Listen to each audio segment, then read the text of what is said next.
current flow in a wire. The structure of metal is such that the positively charged metal ions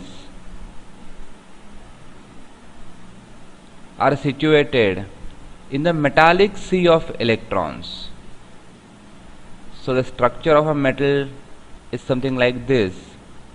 It's a sea of electrons which are free to move anywhere, and in this sea of electrons, this positively charged metal ions are situated like islands. Electrons in the outermost orbit of a metal atom are free to move anywhere. These electrons are not bound to any metal atom's nucleus. So these electrons, outermost electrons, are free to move anywhere, and as electrons are negatively charged, they can act as the charge carriers in the flow of an electric current. When no electric source is applied to a metal wire, these electrons, these free electrons, all these free electrons move in all possible random direction as shown in this figure. The free electrons move in all possible direction. These blue dots are the free electrons, and when no voltage source is applied across this metallic wire, these blue dots are seen to be moving in all possible directions. But when an electric supply is connected to this metallic wire, suppose electric source is connected with its negative plate here and its positive plate here. If an electric source is connected to this metallic wire, all these negatively charged electrons are attracted towards the positive plate of the voltage source. We know that an electrical cell or a voltage source has got two plates. One plate of the electric source is positively charged because there is a depletion of electrons on that plate. There is a depletion of electrons on that plate, and the other plate of the voltage source is negatively charged because there are excess of electrons. There are excess of electrons on that plate.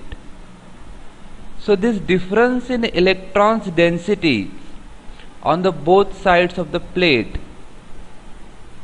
create an electrical force in the circuit, and due to this electrical force, all negatively charged electrons which are free to move are attracted towards the positively charged plate.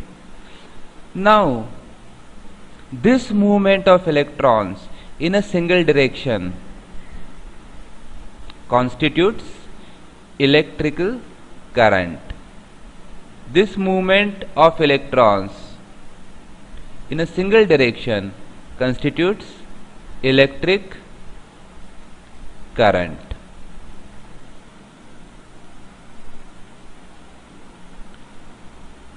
If Q is the net charge flowing through any cross section of a conductor in time t, then current I is given as Q upon T.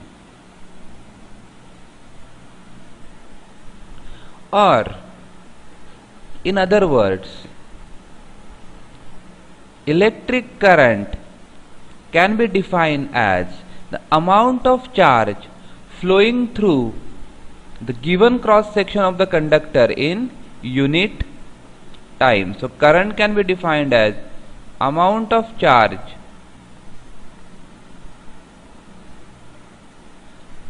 flowing through the cross section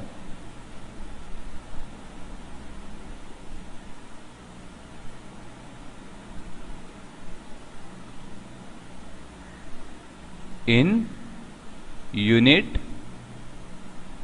time.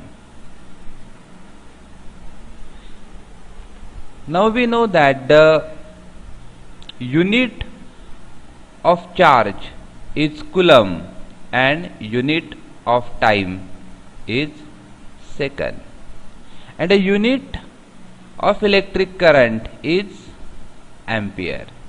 So 1 ampere current is equal to 1 coulomb upon 1 second, or 1 ampere current can be defined as if 1 coulomb of charge is passing through any cross section of a conductor in 1 second, then the amount of current is said to be 1 ampere.